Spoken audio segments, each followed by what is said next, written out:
मेरे प्यारे गुरुमुख सज्जनों, कुदरत ने जीवात्मा को एक बहुमूल्य वस्तु प्रदान की है। वो कौन सी है? ये मानुष तन इसको बख्शा है, जिसकी हैसियत सबसे आला है। दूसरी सब योनियों से ये प्रधान है। इसमें कितने गुण पाए जाते हैं और कितनी हस्ती का ये मालिक है। ये मनुष्य तन पाकर इसको समझना चाहिए कि मैं कौन सी हस्ती का मालिक हूँ और मेरे में क्या विशेषता है। जीव यहाँ आकर के अपनी हस्ती को भूल गया है, मगर है तो सबसे बड़ा। 184 जून में मानुष देह प्रधान। मानुष देही सबसे उत्तम है, सबसे प्रधान है, सबसे श्रेष्ठ है। जिस तरह एक राजा का लड़का हो और वह बकरियां चराने में लग जाए तो इसको कोई ठीक नहीं समझेगा। राजा के लड़के की क्या विशेषता है, क्या फर्ज है? वो तो जनता की पालना करे, जनता की परवरिश करे। अगर वो अपना काम छोड़ करके एक चरवाहे या गडरिये का काम करने लगे तो क्या उसको कोई अच्छा कहेगा? इसी तरह ये जीव मानुष तन धारण करके अगर इंद्रियों की सेवा में लग जाए और उसी में ही रात दिन लगा रहे और अपना असली काम भूल जाए तो ये ठीक नहीं है। अपना असली काम क्या है? अपनी आत्मा की सेवा करना। जीव को ये शरीर मिला है, किस लिए मिला है? अपने कल्याण के लिए, आत्मोन्नति के लिए। इसलिए इसको चाहिए कि ये यही कुछ सोचे, यही काम करे, मगर ये अपना काम भूल करके अदना सा काम करने लगा है, जो कि इसका अपना काम ही नहीं है। अपनी हस्ती को भूल करके और दूसरे कामों में लग करके वो अपना वक्त जाया कर रहा है। महापुरुषों की संगत में जब इंसान आ जाता है तो महापुरुष उसको अपने फर्ज की याद दिलाते हैं, अपने काम के लिए चिताते हैं कि तेरा असली काम क्या है।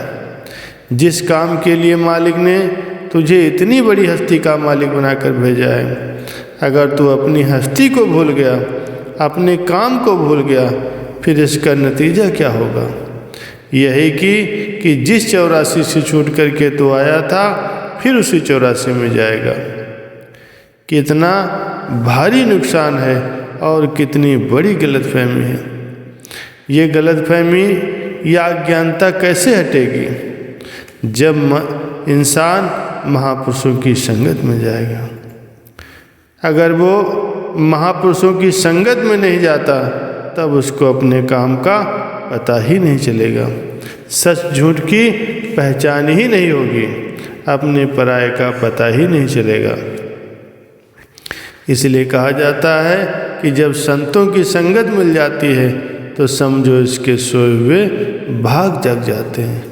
ये अपने काम में लग जाता है जो कि इसका अपना असली काम है।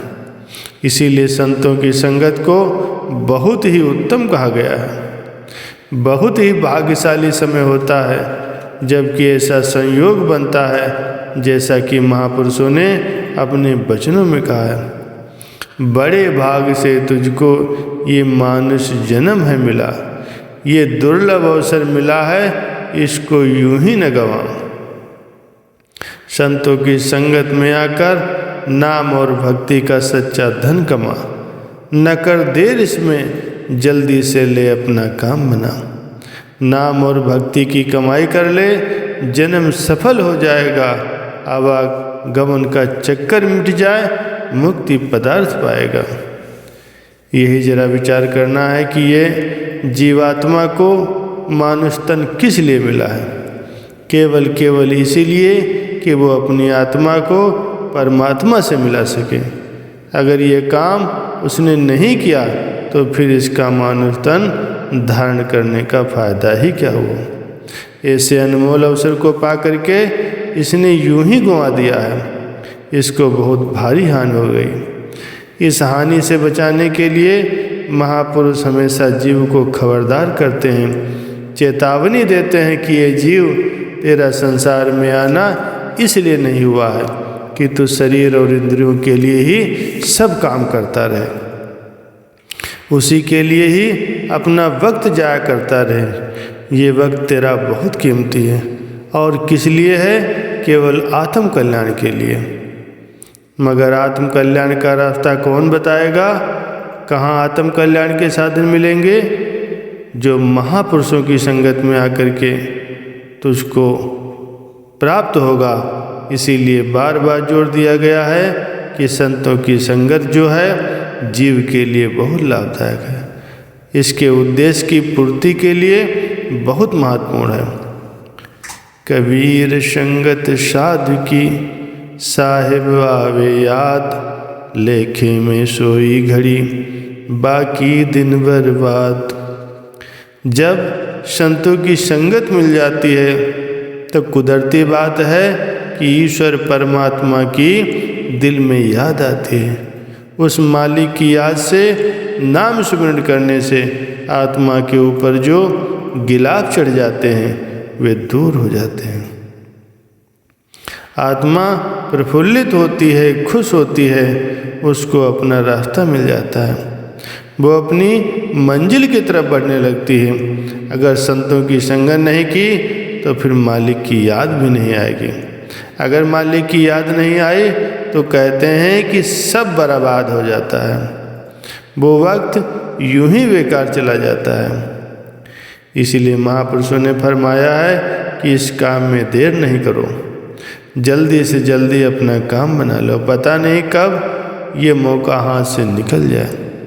इसका भी तो कोई भरोसा नहीं है कि मानव तन की कितनी लिमिट है, इसने कितने श्वास लेने हैं, और उससे चाहे अगर वो तो भक्ति का सच्चा धन कमा ले, और चाहे तो विषय विकारों में लग करके नरक की खरीद कर ले, ये उसकी अपनी मर्जी है।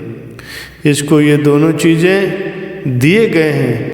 आम योनियाँ तो भोक्ता योनियाँ हैं, मगर मनुष्य को ये दोनों अधिकार प्राप्त हैं। अपने पिछले जन्मों का भुगतान भी करता है और आगे के लिए जो चाहे वो कर्म भी कर सकता है। अब यही सोचना है इसके लिए कौन से कर्म लाभदायक हैं और कौन से कर्म नुकसानदायक हैं। वो यही है कि इसका जो वक्त मालिक की भक्ति में लगेगा, भजन में लगेगा, नाम की कमाई में लगेगा, वही वक्त इसका सफल है। आप अपने दिल में अनुभव करो कि जीवन को सफल बनाने के लिए, आत्मा का कल्याण करने के लिए, सच्चा सुख, सच्चा आनंद प्राप्त करने के लिए कौन सी जगह है। आप अपने दिल में अनुभव करेंगे कि केवल संतों महापुरुषों की संगत ही है जहाँ पर इंसान को सच्चा सुख मिल सकता है और जहाँ आत्मा का कल्याण हो सकता है। यहाँ पर सिवाय इसके कि इंसान की आत्मा उन्नतशील हो, आत्मा को अपनी खुराक मिले, उसको सच्चा सुख मिले, इसी के लिए ही ये सभी साधन बनाए गए हैं। श्री आरती पूजा, दरबार की निष्काम सेवा, सत्संग, सुमिरन और ध्यान, ये जो 5 नियम हैं केवल गुरुमुखों को कल्याण के लिए हैं। जिनको अपना करके गुरुमुख जन अपने अंदर सच्ची खुशी भर लेते हैं, सच्चा सुख भर लेते हैं और आत्मोन्नत के साधन करके अपने और अपनी आत्मा को परमात्मा से मिला लेते हैं। इन साधनों को अपनाने से जीव का कार्य सिद्ध हो जाता है, क्योंकि अगर इंसान 5 नियमों को बिना नागा करके रहेगा तो उसके दिल में दूसरे ख्याल, गलत ख्याल पैदा ही नहीं होंगे। कारण क्या है कि उसको फुर्सत ही नहीं मिलेगी। जब इंसान को फुर्सत मिलती है तभी मन दूसरी तरफ जाता है, जो खाली रहकर माया की तरफ आकर्षित होता है, जो कि इंसान के लिए बहुत ही नुकसानदायक है। इसीलिए महापुरुषों ने ऐसे नियम बना दिए हैं, ऐसे साधन बना दिए हैं कि गुरुमुख जन चाहे संसार में रहें, घर में रहें, चाहे बाहर रहें, चाहे देश में रहें, चाहे विदेश में रहें, मगर उनके दिल में मालिक की याद हमेशा बनी रहे। उनका ख्याल भजन की तरफ लगा रहे, आरती पूजन की तरफ लगा रहे, सेवा सत्संग की तरफ लगा रहे। आगे फरमाते हैं, कर से कर्म करो विधनाना, मन में राखो कृपा निधाना। भले ही हाथ पाँव से काम करो, मगर दिल में मालिक का ध्यान बसा लो, मालिक का सच्चा नाम बसा लो। फिर किसी भी तरह का नुकसान नहीं होगा, बल्कि लाभ ही लाभ होगा। और नाम जपते जपते इंसान का एक दिन नामी के साथ मिलाप हो जाएगा। महापुरुष तो यही चाहते हैं कि मानुष तन जिस काम के लिए मिला है, जिस मकसद के लिए मिला है, तो वो मकसद अपना पूरा कर लो।